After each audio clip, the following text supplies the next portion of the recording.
Good morning. It's Thursday, June 30th, the last day of the month. And today let's talk about resting. When God created the world, He created it in 6 days. Um, and He rested on the seventh, and He called it the Sabbath. And actually, to rest means stop working. There's also another Hebrew word, I don't know if I'm saying it right, nuaka, means to dwell or settle. Kind of like you're settling down, you're resting. The Sabbath rest is an invitation to practice resting like you do for eternity. And, some people are so heavily burdened. They have the weight of the world on their shoulders with shame, guilt, expectations of others, expectations of themselves, um, jobs that they're unsatisfied with, and relationships with that they're unhappy with. They have a lot of heavy stuff. And God wants us, He doesn't want us to be that way. He wants us to rest in Him. But in Hebrews, especially in chapters 3 and 4, He's talking about the Israelites and how for 40 years He led them and took care of them, and yet they tested Him and tried Him and didn't believe Him. And so He got angry and He said, they're not going to get to enter my rest. He says, in my wrath, I swore in my wrath, they shall not enter my rest. And it starts out by saying, today, if you hear His voice, do not harden your hearts as in rebellion.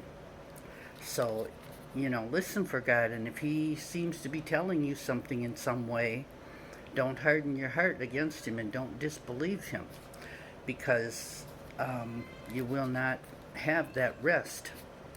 A lot of people think the rest is just going to church on Sunday for an hour, worshiping God, coming home, and they've done their part, they've done their Sabbath rest. Well, that's not all it is. That can be part of it, but that's definitely not all it is. Because the rest is because He didn't want them to have His rest because they didn't believe Him. So it starts with faith. It starts with faith, listening to God, obeying Him, and it goes back to Matthew chapter 11, verses 28 and 29. And it's where He says, come to me, all you who are weary and burdened, and I will give you rest. Take my yoke upon you and learn from me.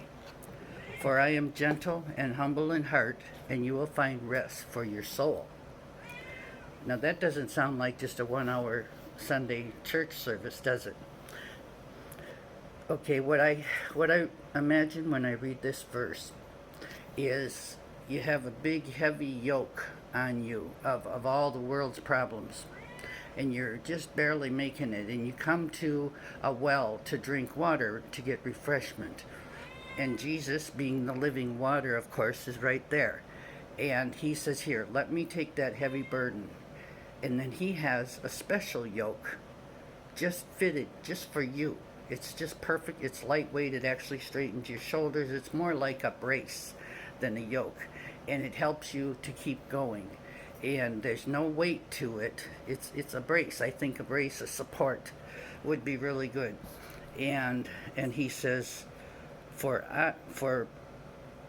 I am gentle and lowly in heart, and you will find rest for your soul. So you're taking off the burden of the world and all your problems, giving it to Him, and you're taking this one on that's specially fitted just for you, to be who you are, to enjoy your life, and that's the best way you can, is to be who you are, and stop trying to fit into everybody else's expectations and ideas. And so I'm kind of excited about that when I saw this particular kind of a vision of how we can take our yoke off. And Jesus has one with our name on it that's a support, more of a support brace, and He puts it on us.